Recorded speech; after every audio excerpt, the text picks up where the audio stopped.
From the headquarters of Telesur English in Quito, Ecuador, I'm Carla Gonzalez. This is from the South.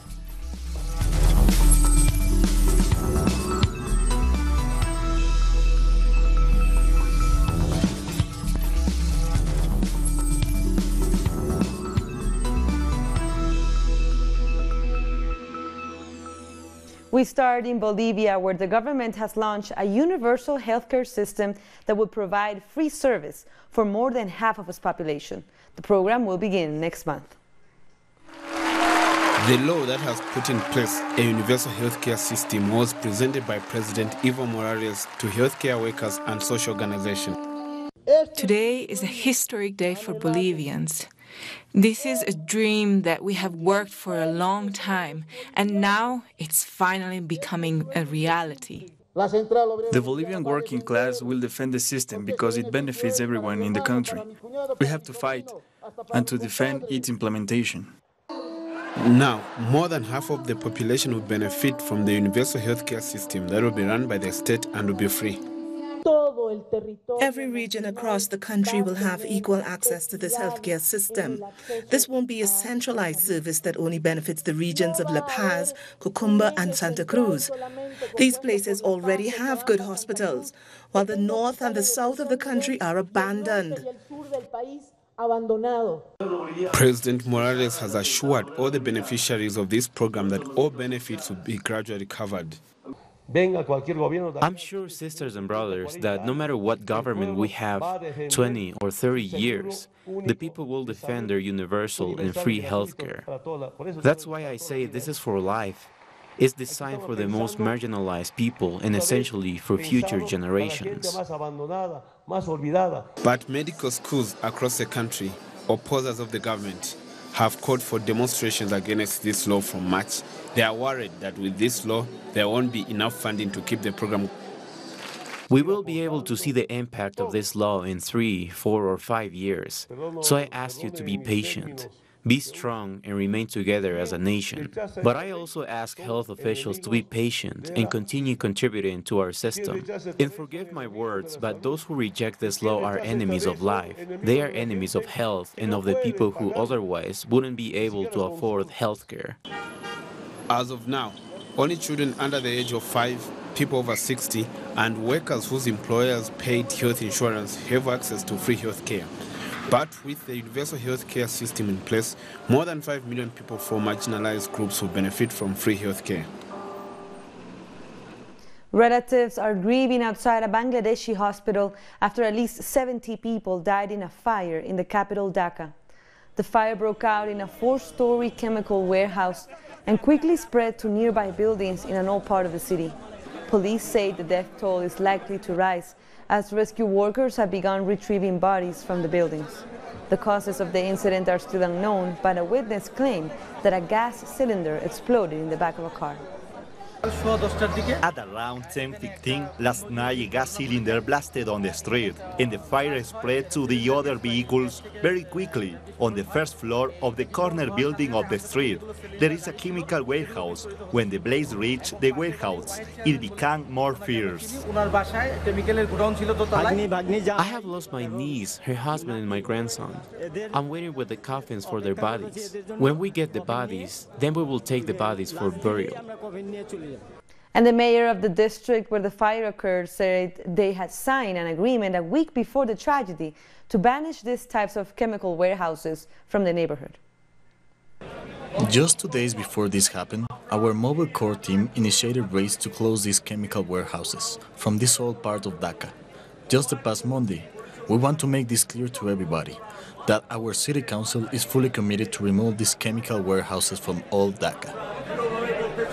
The president of Ecuador has announced a bailout agreement with the IMF for $4.2 billion. Lenin Moreno said the loan was part of a larger package aimed at dealing with a growing deficit. In recent weeks, trade unions and other movements have protested against layoffs, higher gas prices, and plans to privatize public companies. We are going to receive $10 billion. What great news. At an average interest that doesn't go over 5% with a 30-year term. $6 billion will come from the World Bank, the Inter-American Development Bank, the CAF Andean Development Bank, the European Investment Bank, the Latin American Reserve Fund, and the French Agency for Development. 4.2 billion of the funds will come from the International Monetary Fund, of which we reached an agreement on staff levels. Brazil's President Jair Bolsonaro has presented a pension reform to Congress on Wednesday. He said he would save $300 billion over 10 years. But across the country, thousands of workers protested against the plan. The new pension reform will be fair for all. There will be no privileges. Rich and poor, civil servants, politicians, private sector workers, everybody will follow the same rules as regards age and contribution time. Cities across Brazil on Wednesday against far-right President Jair Bolsonaro's proposed pension reforms, which if passed will deny millions of Brazilians the right to retire and lower minimum monthly payments below the minimum wage.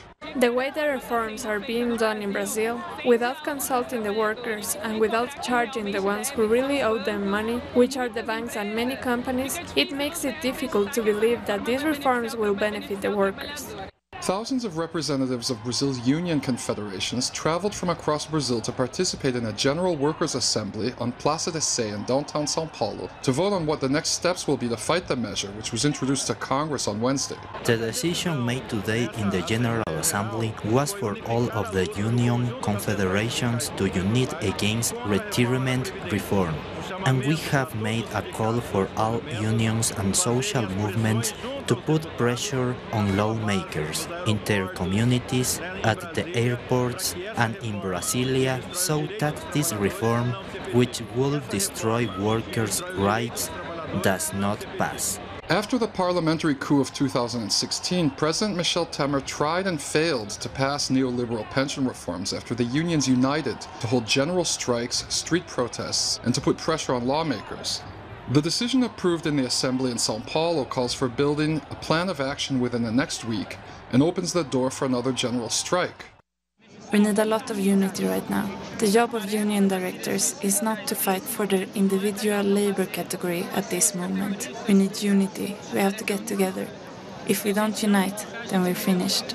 Brian Mir, Telesur, São Paulo. The first presidential debate has been held in Panama. The 7 candidates addressed a variety of issues, ranging from healthcare to the right to food security. Many of them agreed the country should invest in technology to boost the agricultural sector and that healthcare should be a priority.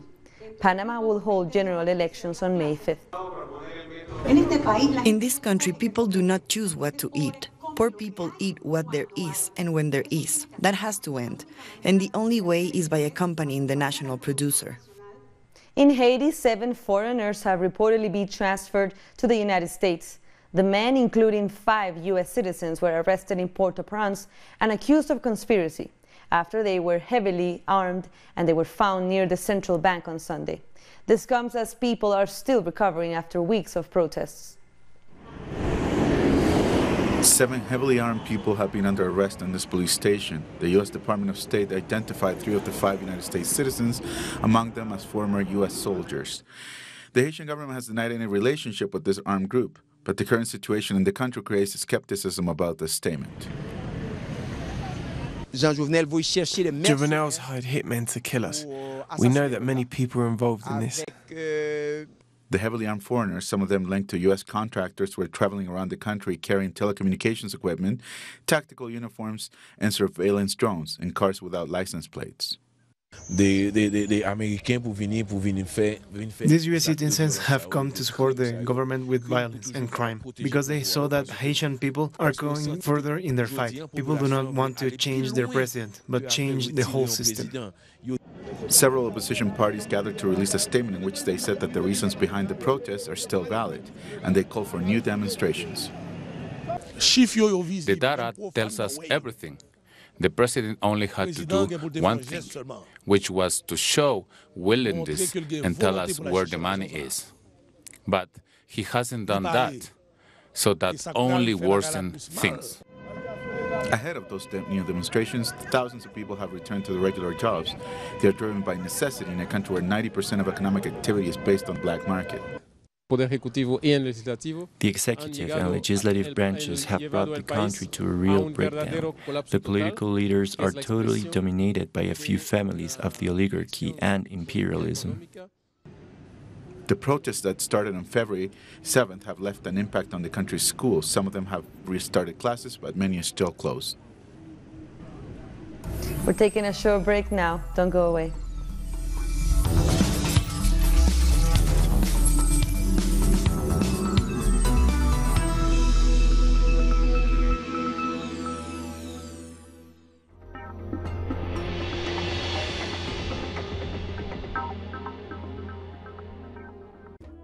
An occasion to enjoy the cultural diversity that defines our South American essence.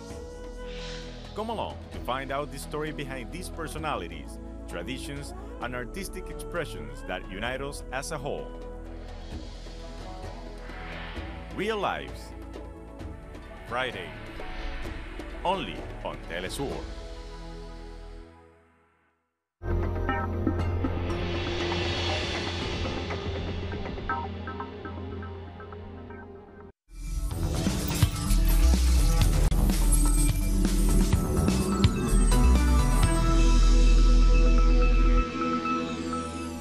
Welcome back. A leader of CARICOM says if the U.S. really wants to help the people of Venezuela, it would remove its sanctions on the country. The Prime Minister of St. Vincent and the Grenadines said it to a local radio station, Star FM, on Thursday. For the Venezuelan government, the money which they have in the United States, the money which has been frozen, amounts to 11 billion US dollars. Wow. That is money which you can buy food and medicines with. And what they're frozen for PDVSA, the oil company, is 7 billion. So you may take a few $100,000 worth of food and have it by the border at Colombia and say you want to help the people of Venezuela. By you committing economic warfare against them, by these sanctions, which are crippling the economy, and as one United Nations rapporteur, the special rapporteur who reported last year in September, was on the ground, the first one who had gone on the ground in Venezuela for 21 years, said that the countries which are imposing the sanctions, they are putting the country under siege, and what they're doing should be investigated as a possible war crime. And Cubans are set to vote on several constitutional reforms on Sunday. Among other things, it brings together contributions to achieve gender equality. Gypsy Moreno is a world champion, Olympic champion, and Pan American champion hammer thrower. For her, the new law of laws is an unprecedented leap in terms of women's rights in Cuba. When we talk about violence against women, when we talk about the freedom that people have to express themselves and dress the way they choose, from the recognition of the rights of children to the rights of the old age, from the right as a woman so that you're not yelled at or mistreated, the ability to see yourself reflected, you wouldn't imagine what appears and is picked up in the Constitution. I think it's already giving us value and strength. For Lidiam Gordillo, a feminist who's an expert in gender and communication, the constitutional reform, just like any historical and cultural human process, has very positive results, but also shortcomings. There is still resistance to an inclusive language in the Magna Carta. We can see how the titles and positions are still male. Domestic and unpaid work is not made visible, paid or unpaid. It doesn't take reproduction into consideration as an element which contributes to the national economy, and it does not appear anywhere within the document, and that's an area which is traditionally made invisible within a patriarchal conception. Nevertheless, within the new Supreme Law, there are undeniable advances in the recognition of equality. It includes categories such as sexual orientation, ethnic origin, disability, age, and territorial origin. Gender violence is made visible as an issue which requires a comprehensive and integrated state response, and the right to make decisions over one's own body is affirmed. The public debate over the constitutional reform also allows us to take a sort of map of the country. For example, it revealed the different actors and forces that today in Cuba are taking all sorts of points of views, including fundamentalist ideologies. Some of these are against equal marriage in the country, but they are also against gender perspectives in public policies and the full rights and participation of women. So I think it's very important, because this is a political and state response, to endorse within the Constitution the sexual and reproductive rights of women and for the state to protect these. The consensus is that the new Magna Carta goes far beyond the 1976 Constitution in terms of gender. Another element is the recognition and protection of paternity, and this is very important and is linked to the reconciliation of family and work life. The subject of motherhood has always been given weight, and that protection of maternity is maintained. But it's also necessary to give a space to the recognition of paternity, as childcare should be viewed as a shared responsibility of mothers and fathers. In the opinion of this expert, it's a constitution that not only reflects the present in a more integral way, but is open to further developments in the future. The Mexican Navy confiscated 630 kilograms of cocaine from a boat off the coast of Sinaloa State. According to the Naval Office, 15 people were arrested in the operation. The alleged traffickers with the seized narcotics and the boat have been handed over to the police. Complaints in Argentina are growing against the use of taser guns by security officials. Let's see why this is important for protesters in the country. Growing police repression against social movements in Argentina concerns many. Now, human rights organizations have requested reports from the government on their purchase of taser guns that security personnel use. For over 5 years, we have filed a legal request to ban the use of tasers by police. These guns produce an electric charge that has been described as torture by the United Nations Torture Committee. Questions regarding the use of taser guns started in 2010, when social activists started a process to ban their use. They say the use of the weapon implies a torture, and they could also easily become lethal weapons. In addition, organizations have requested reports of personal training and of what protocols will be set up for the use of this weapon. They say its use violates human rights. Mano libre el policía. To give this to the police and allow them to be used freely is a human rights violation. This is an ongoing offense, not just to us, but to our children. Human rights organizations have requested that the state take effective measures to avoid all kinds of human rights violations, as well as abuse or mistreatment by security forces. Jamaica's government has allocated funds to upgrade the country's postal system. Over $35 million have been set aside. The project will increase the ability of Jamaica's post office to control and improve the mail system.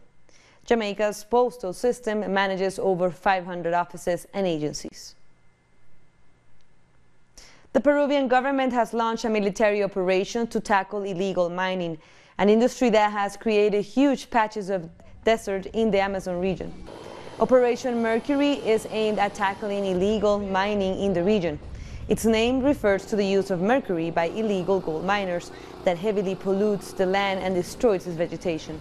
Police estimate that about 31,000 people live illegally in the Tambopata Jungle Reserve, performing activities tied to illegal mining.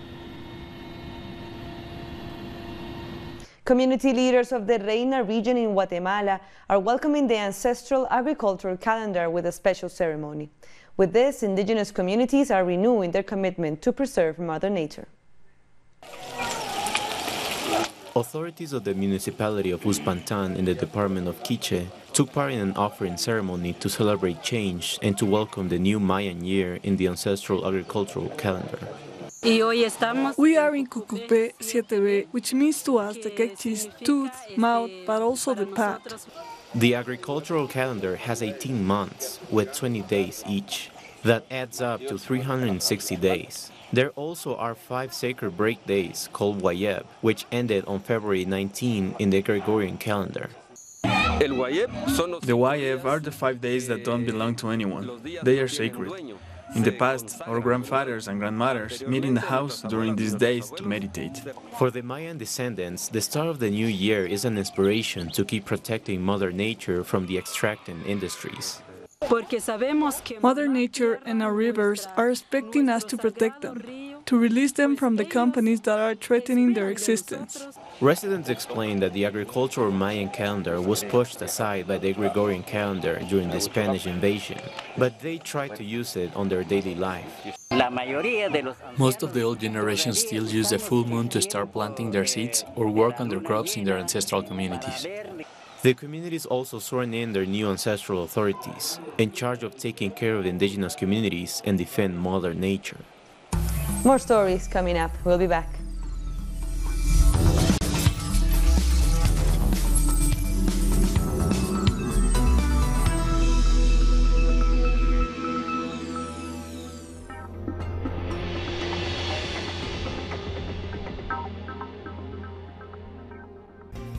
In a new demonstration of democracy, the Cuban people are going to vote in their constitutional referendum.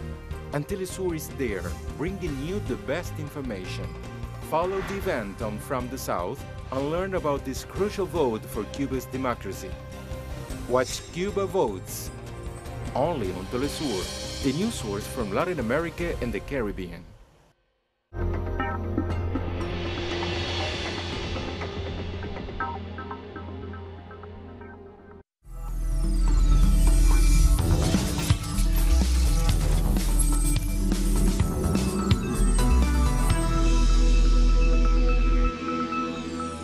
Welcome back.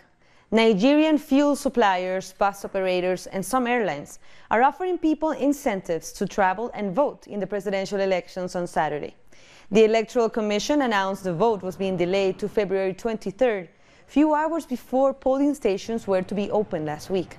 There are fears that the delay will result in lower voter turnout since people are registered to vote in different parts of the country from where they live. Pope Francis has met with a victim of sexual abuse by the church clergy. Marek Lisinski went to the Vatican to deliver Pope Francis a report about bishops' neglect to address these cases in Poland. He asked the Pope to take more steps to fight abuse in the church. Lisinski leads an NGO which helps people who have suffered abuse at the hands of Catholic priests. And 3 people have been arrested in Poland after a statue of a late priest accused of sexual abuse was being pulled down by activists. The activists said this followed what they are calling inaction by the Catholic Church in Poland against abuses by its clergy. He became the source of Meanwhile, a cardinal has made an emotional appeal to the church to take a strong stance against these cases. Cardinal Luis Tagle from the Philippines asked the church to increase the support rendered to victims of sexual abuse. The wounds of the risen Christ carry the memory of innocent suffering, but they also carry the memory of our weakness and sinfulness. If we want to be agents of healing, let us not reject any tendency that is part of worldly thinking that refuses to see and touch the wounds of others, which are Christ's wounds in the wounded people. Those wounded by abuse and the scandal need to be strong in faith in this moment. Preparations for the visit of North Korean leader Kim Jong-un are in full swing in Vietnam, in the border town of Dong Dang. Kim is expected to make a stop there on his way to the capital, Hanoi. The North Korean leader will travel by train to Vietnam for a summit with U.S. President Donald Trump.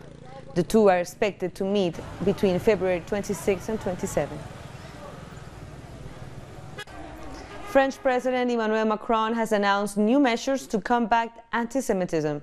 He announced plans for a bill to combat online hate speech and called for the dissolution of 3 extremist right-wing groups. Macron said that France needed to draw new red lines against intolerance. What this text will put forward are clear dispositions that will impose the removal of all hateful content as quickly as possible, and the use of all technologies to uncover identities as quickly as possible, and finally, that will make social media platforms accountable, including at the judicial level. The architecture faculty of the Damascus University has organized an exhibition that focuses on recovering the archaeological sites that were destroyed during the war. The exhibition is featuring the projects of 70 students focused on the building and historical sites of Malula and Sednaya in the north of Damascus, with the objective of documenting the cultural heritage in these two areas and to expose a plan for its rebuilding and conservation. This exhibit is the result of an investigation that helped us document all of the damaged archaeological remains in these locations. Based on this study, we presented our proposals for its reconstruction. The investigation focused on the economic, social, religious, and spiritual aspects of these locations, which are over 2,000 years old. The student initiative shows how attached Syrians are to their history. I feel honored and very touched to see how in under 3 years they have preserved all the historic meaning of Malula and Sednaya. They have recovered all the structures and its icons. We know that history is here, not only from Syria. Here is the history of mankind, a history they tried to destroy, a history that the mercenaries tried to erase from this country, that holds the history of the world. The city of Malula, home of the Aramaic, the same language that Jesus spoke, was occupied on September 2013. Until its liberation in 2014, this archaeological treasure was vandalized and their temples destroyed. After the liberation of Malula, the residents started to return immediately to rebuild their houses, churches, convents. We are so happy for the achieved results. Despite of the war, the government and the citizens worked effortlessly to rescue the fundamental basis of their archaeological heritage, which represents the course of 7 civilizations over thousands of years. A part of the war heritage that should be protected by all. And that brings us to the end of this news brief, but you can find these and many other stories on our website at telesurenglish.net. For our viewers in Africa, we are on StarSat channel 461 in South Africa and 539 in Nigeria, and we're on social media as well. So follow us. For Telesur English, I'm Carla Gonzalez. Thank you for watching.